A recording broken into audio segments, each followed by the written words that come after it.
Hello and welcome everyone to Women's Health Tech Wednesdays. I am your host, Nina Joshi. Have a couple of quick announcements for today. The first is our Breakthrough Alliance applications are kind of coming to a close pretty soon in the 20th, so make sure that you apply for the challenge. We also have our Versali challenge focused specifically on menopause, which is going to be really incredible, 50,000 total in cash prizes. And we also have our symposium coming up on Halloween. It's going to be a really great event. Make sure that you join for that as well. And with that, we'd like to announce today's guest. You may have actually seen her in a panel or some of our more recent events, Theresa Neil, who is the CEO and founder of Guidea. Thank you so much for being here, Theresa, and joining our discussion today. Thanks so much for having me. This is exciting. Absolutely. Before I jump in and start asking you all of the questions that I have, just also wanted to let the audience know that if you have any questions for Theresa during the conversation, either use the Q&A feature or the chat, and I'll make sure that we get to it. So with that, Theresa, I would love if you could just maybe kick things off and share a little bit more about, your background, your journey, what's really led you to become involved in kind of the broader women's health and digital health space. Yes, well, thank you. So my name is Theresa Neil. I have a design company called Guidea that's been around for almost 20 years. And 2 years ago, we had this kind of wild off-the-cuff idea to build out a women's health program. So my team is women-founded, women-led. We have lots of experience in the healthcare space. And we were thinking, what can we do for women? And we were thinking about, well, maybe we can help female founders. And we realized we could do even more good by helping female founders or any founders actually who are advancing women's healthcare. So we created this program called Femivate to provide design capital, which is UX research and design for early stage femtech startups. Wow. I have so many questions because that sounds incredible. For you, Theresa, it must have been, just being able to have that design background and be able to bring that lens sounds so fascinating. Was there kind of a particular moment where you kind of noticed this pivot or kind of this direction where you've been implementing your design kind of specifically in the health tech space? Or was it always kind of an area of interest for you in design? Well, we've always worked in complex domains, but that could range from anything from like cybersecurity to healthcare. And we've noticed a lot of parallels between the highly regulated world of fintech and the highly regulated world of health tech. So we ended up working on our first health tech projects probably 12 or 13 years ago. And we had the opportunity to work with one of the pioneers of digital therapeutics, WellDoc, on their Blue Star offering. And pretty much that's when I became hooked on the idea of we could use digital to improve health outcomes for people.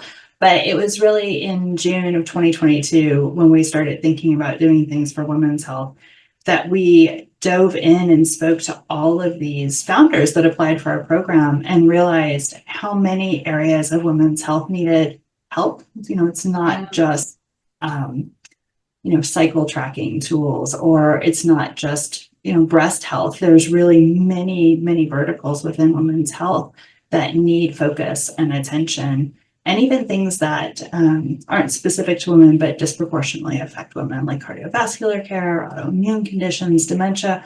All of these arenas need service design and design focus so that these incredible inventions that these scientists are coming up with can actually make it to market and then be easily adopted by payers and providers and patients.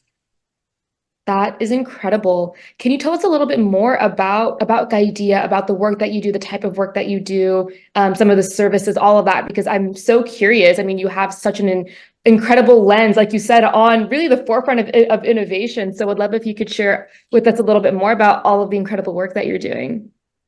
Yeah, definitely. So we've been very privileged over the years of running this design agency, and that most of our work is referrals. But we've got to work for some of the top companies out there. We've got to partner with Johnson & Johnson and Amgen and Cigna, and we've had long-term relationships with many of these companies, as well as like Yale Medical and Johns Hopkins, Oxford. So that's really where we've cut our teeth doing all types of different design projects, like in life sciences and biopharma, and for academic institutions, doing global health initiatives. And what we were thinking for Femivate is that we could bring the skills and processes and techniques that we've refined over the past decade or more and make these little mini bespoke projects for these early stage startups. So we've now worked with 60 startups over the past 2 years. Yeah, and we've put in almost $2 million in design capital. So that's about $2 million in services, probably like, I don't know, 1.3, 1.4 million of our own funds to support these teams. And every startup's unique. So even if we have two startups that are both working in endometriosis, they're at different stages in their startup. Maybe they're pre-seed, maybe they're seed, maybe they're Series A. Maybe one's doing conversational AI. Maybe one of them's doing a screening tool for primary care physicians, or maybe one of them's doing a diagnostic test. And so we create these bespoke plans for each team. And then we go out and we do whatever that plan includes. So it might be like go-to-market strategy or determine product market fit. Might be actually UX research to determine how are we going to build out a product that's easy for a patient or caregiver or provider to adopt. Or some of the teams come to us and they already have a prototype or an MVP. What we've seen over the past 2 years is a lot of startups are using low code or no code platforms to create that very first concept and start getting some traction. But they're needing to level it up, right? And make sure they're actually building up, a HIPAA compliant, secure application with data privacy with a bit more, polish so that they can bring it to the masses. Absolutely. That sounds incredible. And now, I'm just so curious. You have to let us all know about Femivate and the program that you have. Can you tell us a little bit more about kind of the structure of the program? Are there any kind of like eligibility criteria to join? Pretty much what I'm asking is, how do we join? Because this sounds incredible. Well, so for the past 2 years, we've done an annual call for applications and it's global. So we wanted to make sure that we're including founders, across the world and who are looking at different populations and looking at populations from different lenses to bring products forward. For 2025, we are not planning on doing the global call for applications again. It's a lot. We have a very small team. We have like 12 people, and to take 30 companies through a year is quite a bit of a lift. But we want to pivot and get a little more focused for 2025 into areas of like specific concern where we're not seeing as much innovation as we're hoping for. So like in cardiovascular care, autoimmune conditions, dementia. And so we're going to be doing targeted calls for specific, like call for ideas or a call for applications from these early stage companies that are focused in those areas, as well as we're starting right now, in fact, with HitLab, to do these strategic partnerships. So, for example, with the Women's Health Tech Challenge last week, we provided a Femivate sponsorship to the pre-seed second place team from the MENA region for their solution in bringing women's health education and solutions out to women in the MENA region. So we're going to be doing more of those partnerships moving forward. We have one coming up in January. It's a startup pitch that coincides with the JP Morgan Health event in January in San Francisco. So anybody who's interested in participating in Femivate, please go to our site and sign up for the wait list, and then we will notify you as we're doing these open like calls for like startup pitches, or we may, who knows, maybe in the middle of next year we'll run another global call for applications. That's amazing. And it's so interesting that you're kind of really it seems like so focused and targeted on some of the conditions that you are seeing a little bit underrepresented. As you were kind of mentioning things like the autoimmune dementia, just in my mind, I was like, yes, that's so true. It definitely is something that we just see kind of over indexing when it comes to women in the conditions as patients, but maybe not necessarily innovation. So I love that you're really having a very targeted approach this year. That's incredible.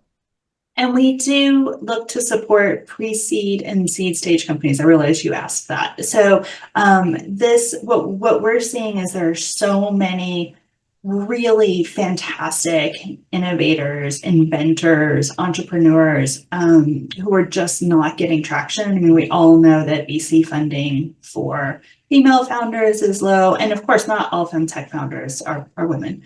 But even the investment in women's health is low. And so we just want to give these early stage inventors and entrepreneurs a boost. So in order to apply, you don't need to be revenue generating.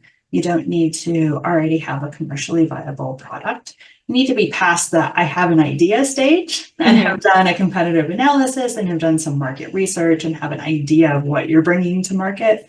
But we do work with the very earliest stage companies. That's amazing. And I think to be able to have like very specific resources to kind of those that are kind of just getting off of the ground. And I think on that note, Theresa, because you really have, worked with the early stages from, ideation to maybe just an MVP, I'm just so curious because I think, regardless of where you are right now, we've all been there. If you're a founder, you've all been at that stage. Kind of for that particular, phase of the company or for the founder journey, what are some of I'm just so curious because you, especially kind of through this lens of design, what are some of like the main challenges that you see that a lot of founders are kind of struggling with, or that you're really, stepping in to help with as it relates to things like go to market, marketing more broadly, and design in that early stage? We see a number of different challenges recurring, and it typically depends on the founder or the founding team's background. So we have lots of founders that are coming from healthcare. Maybe they're practicing clinicians, maybe they're researchers or scientists. And those teams, we love working with all the teams. Those teams are particularly amazing to work with because we're learning so much as we go. Because our team is not actually, we're not clinicians. We don't have a medical background, but we're intrigued by all of these solutions that they're coming up with. One of the big challenges those teams face if they don't have a technical co-founder is having to ramp up really quick on technology. So the product development lifecycle for technical products, especially if there's like a med tech device plus a digital component, it's a pretty significant ramp up. And to learn that entire pathway, especially if they're going to go through regulatory, it's pretty significant to learn on the fly. And it's hard to know, I think, as a founder, it's hard to know, you have only a few, limited hours in a day. What do you index on? Right? Like you can hire a lawyer, you can hire an accountant, you can hire a regulatory and quality person. How much about the security and data privacy do you need to know? You need to go super deep, or do you just need to know the top level? One of the things that we've been helping teams with is selecting the right engineering or development company to work with. I think all of us as founders need to get into the practice of when we're going to find an external partner to work with, that we solicit bids for that work from numerous teams to get an idea of what do these potential partners or vendors look like, and then do some due diligence on them. So we're always counseling, hey, let's get 3 bids for the development work. First, let's make sure that we're asking the right type of teams for development. So if you're doing a complex regulated device, you can't hire a website design company. They don't actually have the skills or the experience. They might be great people, but they don't actually have the background to implement what's going to be needed to go all the way through like FDA clearance and commercialization. So let's find the right set of teams, and then let's get a variety of estimates and meet these teams, and then make a selection of who's going to be the best partner going forward. And it's the same thing for like picking like an IP lawyer or an accounting team, or I know Goodwin and Witham are both big sponsors of HitLab. They're great teams. You meet with them, you can immediately tell that they're used to supporting early stage startups, that they're used to working with female founders, that they're passionate about women's health. That's great. And, let's talk to a couple more, and then you can feel confident about making that decision moving forward. So that's one big thing that we see for folks who aren't coming in with a tech background or tech experience yet. And then we have folks who may be coming in, they've been successful in tech, but healthcare is new to them. And so there's there's that huge ramp up on what does the regulated healthcare space looks like. And you can't just jump into healthcare and move fast and break things. Mm-hmm.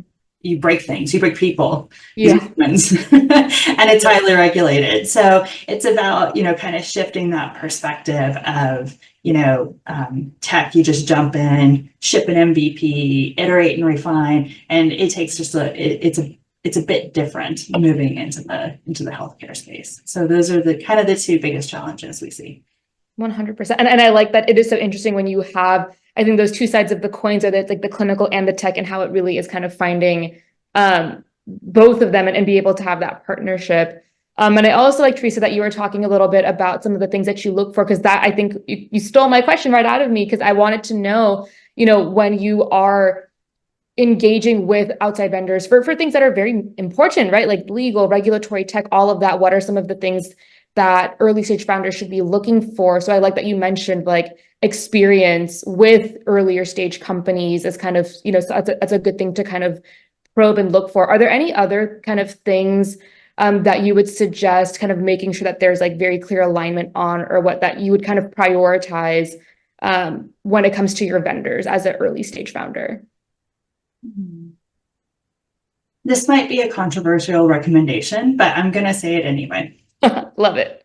So I've noticed a lot of early stage founders, and I'm an entrepreneur too, so I'm gonna lump myself in. When we're all in the early stage, we get help from the people who are generous enough to share their time with us.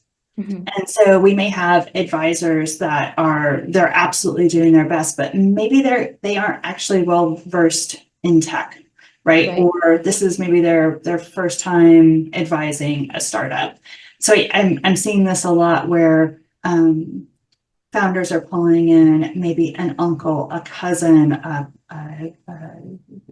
boyfriend, girlfriend, bringing in just anybody you can find in your network who has some level of applicable skill.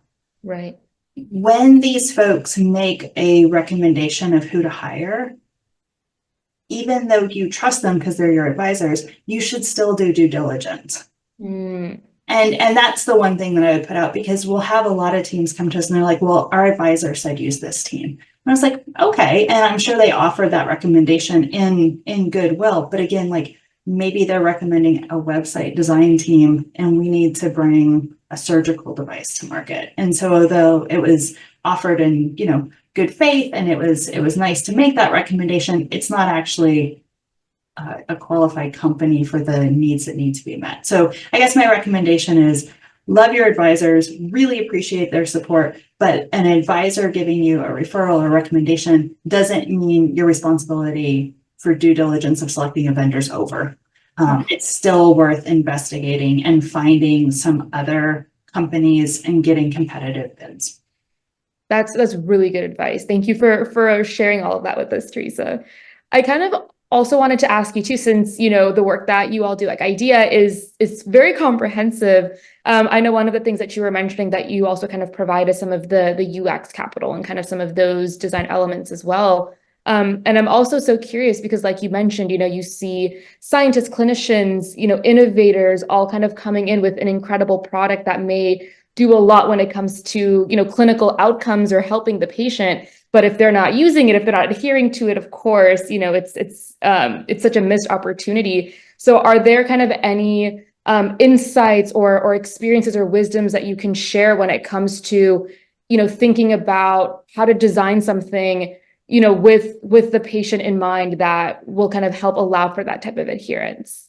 Oh, definitely. And the answer is user-centered design. So, and all of that, it really starts with doing research, hands-on research, not market research that needs to be done to figure out, do you have a good product market fit? What can you charge? What's your go-to-market strategy? But actual UX research or product research, where we're speaking with clinicians in the hospital, the administrators who form the committee for buying and licensing software, that we're talking to the caregivers and the patients, that are actually going to be using the software. So when we're working with the startups in our program, unfortunately, we don't have $1 million budget to go do interviews in people's homes and work with, caregivers and patients for multiple months to like deeply uncover their needs. But the good news is we have an existing research repository spanning years with thousands of hours of research. So we kind of have an idea in a lot of these spaces how patients and caregivers what their struggles or challenges are, and where there may be a good opportunity for a digital support or a digital solution. But just because we don't necessarily always have the time and budget to go out and do deep research to make sure that these solutions are perfect, any level of research done in a non-biased way with patients and providers and even the payers or again, the administrators who are going to purchase or license the software is critically important, because ultimately these solutions have to fit in people's lives or in a professional workflow.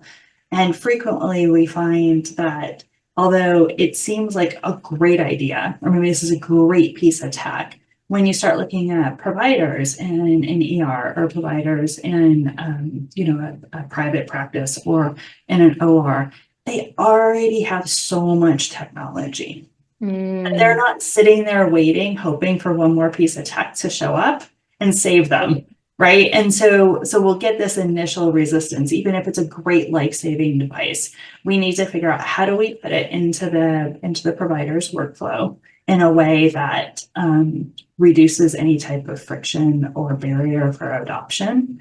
And sometimes it's just not going to work. And it's important to know that before you start down a 7-year regulatory pathway of $10 million or more to figure out what those initial obstacles may be and then design for those. So that upfront research is with the people who are going to be buying and using the product is absolutely key.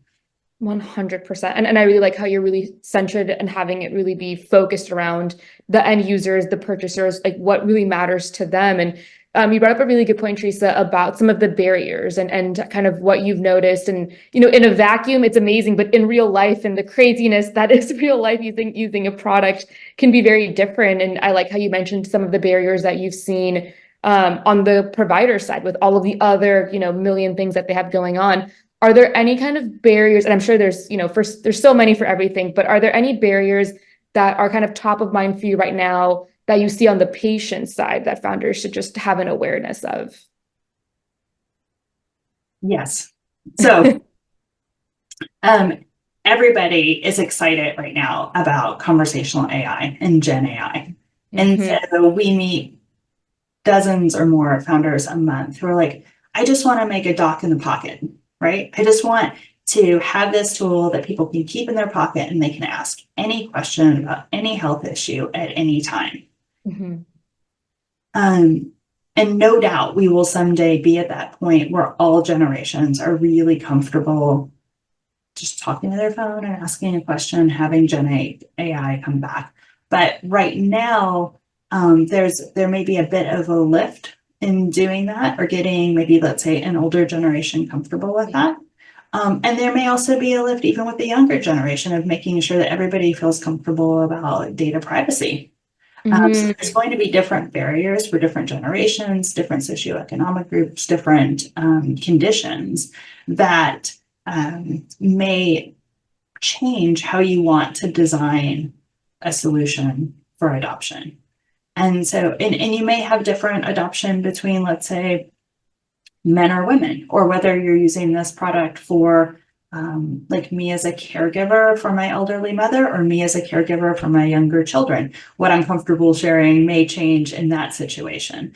So it kind of comes back to research of determining what are the challenges of your particular adopters, early adopters and late adopters, and what do we need to do in the product to make sure people are feeling comfortable and are going to actively use this cool new AI feature that you're building in. And it could be any feature. It doesn't have to be just AI. But if you're like, oh, I want to add a symptom tracking tool, okay, well, getting people to track symptoms on a daily basis is actually a behavior change because you're going to have to like train people to engage on a daily basis. And if your symptom tracking feature is to get people to change other behaviors, we just have to acknowledge that getting people to track something daily is behavior change unto itself before we can even get to the point of having them change their behaviors based on the symptoms they're encountering. So that's one of the things that I see people miss. They're like, well, we're just going to have people track symptoms. And then we can give them like good diet advice or good exercise advice or good whatever sleep hygiene advice. But I'm like, yeah, but it's still, there's a bit of a hurdle there in getting people to use their app every day to log symptoms when that's not already a habit that they've adopted. That's a very, very good point about some of those, every like decision or feature and kind of understanding like the why behind it, but also in practice, what does this actually look like? I think is like, as you're explaining it, I was like, wow, that's actually just a good practice to have, because very much agree, kind of how we envision or plan things versus how it's used in real world or in real life is sometimes very, very different. Very different. Yeah. And it's just, I think all of us get so excited about the opportunities with technology that we have to take a step back and realize maybe all of our patients and caregivers, again, they're not sitting around hoping technology will come save their life. And they have a minimal amount of time and energy, especially if they're dealing with a chronic illness, to adopt new products that require an extra expenditure of effort. So what can we do that's a little more thoughtful? Maybe we're doing weekly check-ins instead of daily check-ins. Maybe it's voice to text instead of having people type in long form answers. Maybe it's just a simple text message that you respond to as opposed to having to download a whole app that you log into every day. 100%. Wow. I think like some of finding those kind of like little like tweaks or needles to move behavior change, or just to be able to have that positive influence in a way that's still like kind of cohesive to a patient or a caregiver's, whoever's kind of day to day. I think that balance, I think just seems so important. And I think that kind of goes to your point of just doing the work and really understanding it early on kind of in the process. So I can definitely see that. I do kind of crazily realize that the time is just flying, Theresa. I have so many more questions for you. We'll have to bring you for a part two, but I wanted to ask, I think, as we kind of wrap things up, you have been really at the forefront, speaking and working so closely with a lot of these early stage founders. Maybe for other early stage founders on the call, for you, Theresa, do you have any kind of words of advice or insights, any words of wisdom you wanted to share for our founders on the call? Absolutely. So for all of you that are working on products to advance women's health, thank you so much. You're fighting a good fight. I know it's a bit of a slog. It's hard to get the investment. It's hard to get people to listen and acknowledge, the things that we need to do to make women's lives better. So thank you all for putting that effort in and driving it forward. It takes all of us to move the needle. And then the other thing that I would like to encourage early stage founders and late stage founders as well to think about is there's so many amazing technologies coming out that there's real opportunities for strategic partnerships across startups. So a great example would be looking in the fertility space. There's hundreds of technologies to improve the family building journey. But if you're starting a new family, you probably don't want 40 apps. If you're running a fertility clinic, you probably don't need 30 apps. What's the opportunity for early stage startups to strategically partner and create these ecosystems or platforms where we're bringing multiple technologies together to create this better journey for the family who's wanting to grow, or better journey for the people within, I'm just using fertility as an example, but within the fertility clinic. And so if you have the opportunity to talk to other people in your space, yeah, maybe they're competitors, but maybe they're partners. And pulling these technologies together can get us maybe farther faster as we're trying to advance women's health. Wow, that's just very inspiring. Thank you, Theresa, for such an incredible conversation. And I really love, I think it's not only the call to action, but really just like the call to community as well. So I really love that. I so appreciate you taking the time to chat with us today. Yeah. Thank you so much. Thank you, Theresa. Also wanted to make sure that you all join us next week for our next Women's Health Tech Wednesdays. Wanted to thank our sponsors for sponsoring this conversation. One last huge shout out to our guest, Theresa, and we will see you all next Wednesday. Bye, everyone.